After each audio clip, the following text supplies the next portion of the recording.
आगे बढ़ने से पहले क्विक रिवीजन कर लेते हैं। यस। क्या क्या पढ़ा हुआ है? सबसे पहले क्या पढ़े हम लोग? इलेक्ट्रोस्टैटिक होता क्या है? मतलब the study of charge and motion. Study of charge and rest. ठीक है, ये होती है electrostatic. Electro means charge and stat मतलब रेस्ट। ठीक है, फिर क्या पढ़ा हमने? फिर पढ़ा चार्ज। ठीक है, चार्ज क्या होता है? Basic fundamental unit. ठीक है, एंड देन इसकी प्रॉपर्टीज, प्रॉपर्टीज और फिर टाइप्स यूनिट सिंबल। ठीक है, इन सब चीजों को पढ़ा। टाइप हो गया। ठीक है, इसके बाद फिर क्या पढ़ा हम लोग? इसके बाद से पढ़े थे conductor conductor insulator. Conductor insulator conductor insulator and dielectric. ठीक है, इसके बाद फिर क्या पढ़े? चार्जिंग प्रोसेस और कंडक्टिंग चार्जिंग प्रोसेस इंपॉर्टेंट है। क्या? Charging process. चार्जिंग प्रोसेस में कितने टाइप से चार्जिंग किए थे कल? 3। Number 1 bye conduction. कंडक्शन में क्या होता है? दूसरा कंडक्शन में सर एक मतलब कि पहले चार्ज बॉडी रहती है, एक रॉड को उसके बाद ले जाएंगे, मतलब एक न्यूट्रल है, मतलब एक में कुछ चार्ज नहीं है, और एक रॉड लेके जाएंगे उसमें चार्ज है, उसको अटैच कर देंगे, वो भी चार्ज होगा। कंडक्टिव बॉडी है तो मतलब direct contact with a charge body. ठीक है, तो अनचार्ज बॉडी क्या होती है? चार्ज होती है। इसी प्रोसेस को क्या कहते हैं हम लोग? Charging process by conduction method. Second one friction. Friction में क्या होता है? अरे जब किसी चीज को एनर्जी देते हैं, फ्रिक्शन में हम लोग रब करके या फिर फ्रिक्शन के थ्रू चार्ज करते हैं किसी बॉडी को। एग्जांपल बढ़िया था, सबसे बढ़िया क्या? Pen and paper. Pen and paper. And the third one is charging by induction. Charging by induction. Induction में क्या होता है? कंडक्शन का अपोजिट। कंडक्शन में डायरेक्ट कांटेक्ट, इंडक्शन में इनडायरेक्ट कांटेक्ट। मतलब बिना कांटेक्ट के ही हम क्या करते हैं? किसी बॉडी को चार्ज करते हैं। इसमें क्या किया था हमने? पहले न्यूट्रल बॉडी लिया और फिर दूसरे एक चार्ज रॉड लाए। ठीक है, इसके पास ले गए नेगेटिव, इसको पोलराइज किया। ठीक है, इसका पोल क्रिएट किया। फिर हमने क्या किया? अर्थिंग करके पॉजिटिव हटा दिया और फिर रॉड हटा लिया, तो हमें क्या? एक नेगेटिवली चार्ज बॉडी मिली। This process is called induction. ठीक है, इतना हमने पढ़ा हुआ है। आगे क्या पढ़ा? फिर हमने इंट्रो किया था किसका? Coulomb's law. इंट्रो किया था कूलम्ब्स लॉ। कूलम्ब्स लॉ क्या कहते हैं? कोई भी दो चार्ज रेस्ट में रखे हुए पॉइंट चार्ज की बात करते हैं। ठीक है, तो उनके बीच में एक फोर्स ऑफ अट्रैक्शन और रिपल्सन, बोथ, जिसको हम लोग सिंपली क्या कह सकते हैं? इंटरैक्शन। कूलम्ब फोर्स, उसी को क्या कहते हैं? कूलम्ब फोर्स या फिर इलेक्ट्रोस्टैटिक फोर्स। तो इन्होंने बताया कि दो पॉइंट चार्जेस अगर रखे हैं तो क्या होगा? उनके बीच में एक फोर्स लगेगा। इस फोर्स का नाम क्या है? Electrostatic force. इलेक्ट्रोस्टैटिक फोर्स या फिर कूलम्ब फोर्स। ठीक है, इन्होंने फिर उसकी वैल्यू बताई। क्या होता है? जो चार्ज है उनका मल्टीपल और उनके बीच का डिस्टेंस और एक कोई कांस्टेंट का नाम क्या है यहाँ पे? Electrostatic force constant. वैल्यू होती है 1/4 एप्सिलॉन नॉट। और न्यूमेरिकल वैल्यू क्या होती है इसकी? 9 × 10⁹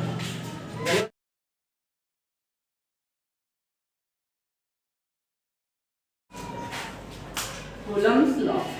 ठीक है,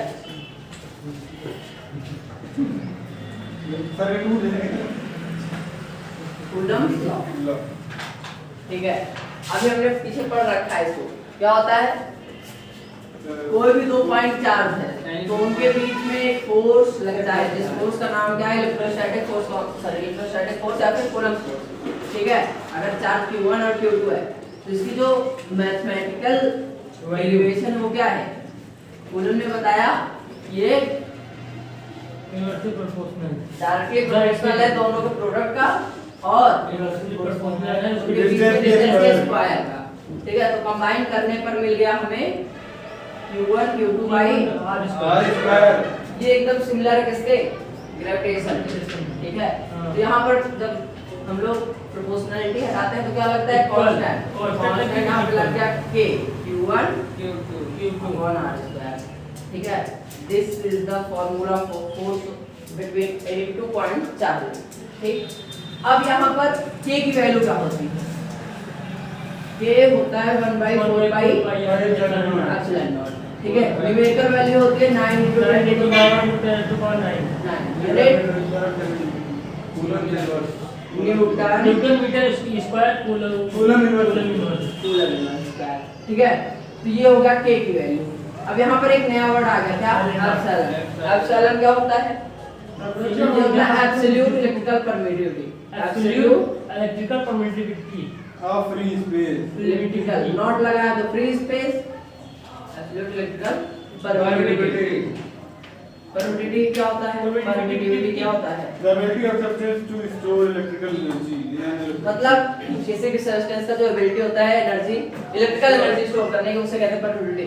और यहाँ फ्री स्पेस की बात कर रहे हैं, यहाँ पे स्पेस की बात कर रहे हैं। ठीक है, एप्सिलॉन नॉट की वैल्यू इसे पढ़ते क्या है, एप्सिलॉन नॉट क्या पढ़ते हैं, एप्सिलॉन नॉट। ठीक है, जीरो लग जाता है क्या होता है, उसे नॉट पढ़ते हैं। ठीक, अब यहाँ पर एप्सिलॉन क्या होता है, एप्सिलॉन इसकी वैल्यू क्या होती है, इसकी वैल्यू होती है 8.86 into 10 to the power 10। 8.86 into 10 to the power minus coulomb square newton inverse metre to the power -2। ठीक है, ये होता है एप्सिलॉन की वैल्यू और ये गिवन रहती है। फ्री स्पेस के लिए इतना होता है। ठीक है, ये होता है एप्सिलॉन नॉट के लिए। ठीक है, डायमेंशनल फार्मूला। फिर इसका डायमेंशन फार्मूला, k का df निकाल लो, इसका डायमेंशन फार्मूला। ठीक है, तो दोनों निकाल लेना आराम से इजीली। अब इसको आज हम लोग आगे बढ़ेंगे, क्या पढ़ेंगे, Coulomb's line vector form. Topic डालो, Coulomb's line vector form. Very important topic, very important. Yes। Coulomb's line vector form. जब भी कभी वेक्टर लग जाता है तो क्या होता है, उसका सिंपल सा मीनिंग विद डायरेक्शन। जब हम डायरेक्शन को अपने स्टडी में ला लेते हैं तो कहलाता है वो वेक्टर। अभी तक हमने सिंपल स्केलर के फॉर्म में पढ़ लिया था। अब डायरेक्शन, जैसे क्या होता है, कोई भी दो पॉइंट चार्ज, ये पॉइंट 1 q1 और ये q2। ठीक है, पोजीशन A पोजीशन B। एक दूसरे पर फोर्स लगेगा, एक दूसरे पर फोर्स लगेगा। ये इस पे भी लगाता है और ये इस पे भी फोर्स लगाता है और ये इस पे, जो इस पे फोर्स लगाता है, ध्यान देना, इसके बीच में डिस्टेंस क्या है, r डिस्टेंस। इसके बीच में डिस्टेंस क्या है, r डिस्टेंस। ठीक है, तो इसका जस्ट सिंपल अगर फोर्स देखा जाए, फोर्स थोड़े से इसमें वेक्टर की नॉलेज होनी चाहिए, लेकिन फिर भी देखो फोर्स देखेंगे तो 1/4 पाई एप्सिलॉन नॉट। ठीक है, q1 q2 upon r square into r cap. तब ये सिंपल से क्या हो जाएगा, वेक्टर, और वेक्टर कैप डायरेक्शन से होता है।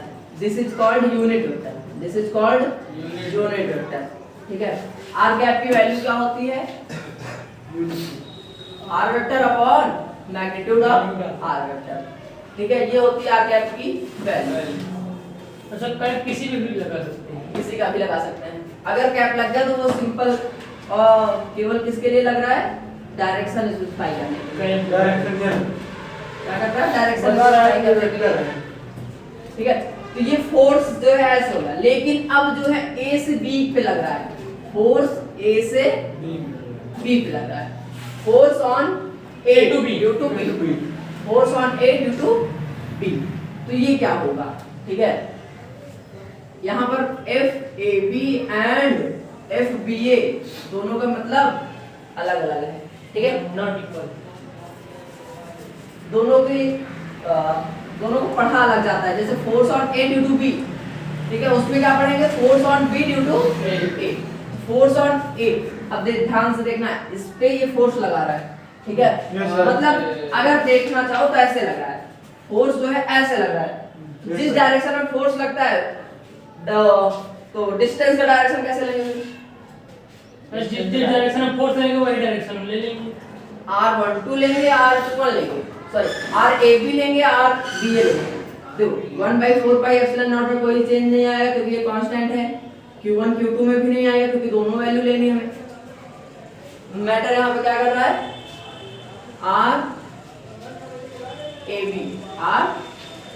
RAB का स्क्वायर। अब स्पेसिफाई कौन करता है डायरेक्शन? Cap, R cap. तो इंपॉर्टेंट यहाँ पर है R कैप। अगर AB है तो RBA यूनिट आ जाएगा। ठीक है, यस सर। कोई समझा सकता है क्यों? क्या? क्योंकि सर वो डायरेक्शन स्पेसिफाई करता है आर का। ध्यान से देखना, ये यहाँ से यहाँ तक है R। ठीक है, ये फोर्स किस पे है? Force on B due to ये B ड्यू टू A है। ये फोर्स कैसा है? B वाला फोर्स है, किसके कारण है? A के कारण, FBA। और हम लोग निकाल कौन सा है? ये वाला FAB। और फोर्स इस डायरेक्शन से इस डायरेक्शन जा रहा है। ठीक है, फोर्स ऐसे जा रहे हैं तो डिस्टेंस ध्यान से देखना क्या हो जाएगा? RB से जा रहा है ना, RB। डायरेक्शन किस तरफ है? फोर्स का डायरेक्शन, उसी डायरेक्शन में क्या लेंगे हम? डिस्टेंस। इस डायरेक्शन में फोर्स आ रहा है, इस डायरेक्शन में फोर्स, इसी डायरेक्शन में हमारा डिस्टेंस जा रहा है। ठीक है, तो इस डायरेक्शन में B से ही जा रहे हैं ना, B से A। ये याद रखने वाली बात। हम किधर से किधर जा रहे हैं? B से A। ठीक है, तो इस केस में क्या हो जाएगा? यूनिट वेक्टर कुछ नहीं करता, केवल और केवल डायरेक्शन बताता है, इस डायरेक्शन में आप जा रहे हो। हाँ, वहां पे ये एक मैग्नीट्यूड है, इसको BA कर सकते हो, कोई दिक्कत नहीं है। ये मैग्नीट्यूड में डायरेक्शन से कोई मतलब नहीं होता। इसको BA कर लो, AB कर लो, या फिर R सिंपल लिख सकते हैं। ठीक, बट यहाँ पर ये बहुत ही ज्यादा। अब जैसे RAB निकाल लिया, FAB, क्या तुम लोग निकाल सकते हो FBA? Yes sir. बताओ। तो बस हमारे पास BA अरे सर BA के साथ AB हो जाएगा। पूरा फॉर्मूला बोलने की कोशिश क्या करो, लगाने में याद हो जाए। Q1 Q2 upon RAB AB और square R cap into R cap AB double T AB। Double T। ठीक है, ये हो जाएगा कूलम्ब का वेक्टर फॉर्म। ठीक है, अब अगर देखोगे, ध्यान से देखना, एक लोग इस डायरेक्शन में जा रहे हैं, एक लोग इस डायरेक्शन में, मैग्नीट्यूड दोनों की क्या है? इक्वल। RBA ऐसे होगा, RBA किस डायरेक्शन में? इस डायरेक्शन में। RAB किस डायरेक्शन में होगा? ये हो जाएगा RAB।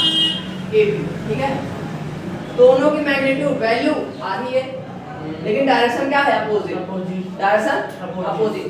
तो इन दोनों की मैग्नीट्यूड तो देखो सेम आएगा, यहाँ तक की सारी वैल्यूज सेम आ रही दोनों में, लेकिन ये दोनों क्या हो रहे हैं? ये दोनों डायरेक्शन इनका अपोजिट है, तो इसको सिंपली लिख सकते हो FAB vector FAB is equal minus vector FBA minus vector FBA।